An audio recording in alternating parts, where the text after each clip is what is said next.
dal ay hormuudka siyaasadeed dadka ama ilidku ay heshiis ku yihiin wax walba adduunka ma jiro ku horumariya ku aan horumarinba marka kala qaybsanaan siyaasadeed iyo is-eedayn iyo tartan iyo xifaaltan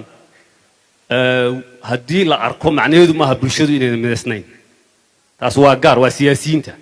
laakiin maanta deegaankeenna gobol duulaan ku ah degmo duulaan ku ah reer kale uu dhex mari karin ma jiraan haba yaraatee waxay taasi muujinaysaa in midnimo fiican ay jirto laakiin nuglaansho badanna wuu jiraa oo ah dareennada qabaa'ilka ee dadka ka dhex jira haddii aan la maaraynin iyo kuwa ka soo gudbaya xuduuduhu inay midnimada dhaawici karaan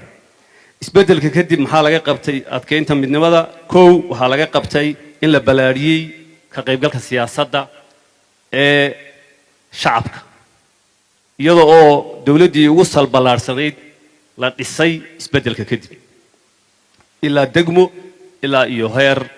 deegaan oo mararka qaarkood loo sawira qabyaaladii baa harka goosatay iyadoo xaqiiqadu ay tahay in ka qaybgalka siyaasaddu yahay waxa deegaanka dejiyey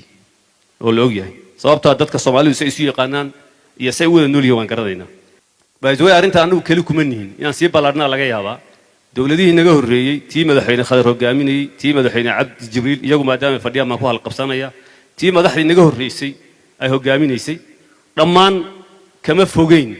dareenka hadda wax lagu qaybinayay sida dawladda loo dhisay kamayna fogeyn dii guddi fulin la dhisayo dii dawlad dhisayo haddii baarlamaan la dhisayo bal meelaha qaarkood waaba aasaaskii iyagu ay dhigeen waxa anagu aan wax yar ka sii hagaajinay xagga wax qaybsiga arrinta kale waa wax qaybsiga dhanka khayraadka ama miisaaniyadda iyo mashaariicda arrintaas iyadana si ballaaran baa maaragtay wax looga qabtay iyadoo maanta aan ku faani karno min city ilaa daawa min doolo ilaa iyo faafan min jarar ilaa iyo afdheer in ku haboonaanshaha mashaariicda iyadoo la eegayo meel walba si cadcadaan leh wax loo gaarsiiyey taa macnaheedu ma aha meel walba isku waxbaa laga sameeyey sababtoo meel walba isku waxba u baahna waxaa suurtagala oo mararka qaarkood la soo qaadaa magaalooyin la yidhaahdo laamiyaa laga sameeyey waa magaalooyinka maanta istaahila in laamiya laga sameeyo marka la eego korriinka magaalada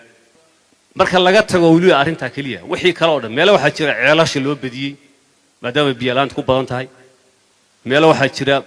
beeraha loo badiyey maadaama ay beeraha ku fiican yihiin marka laga tago kala duwanaanshaha mashaariicda oo aan cabir noqon karin ah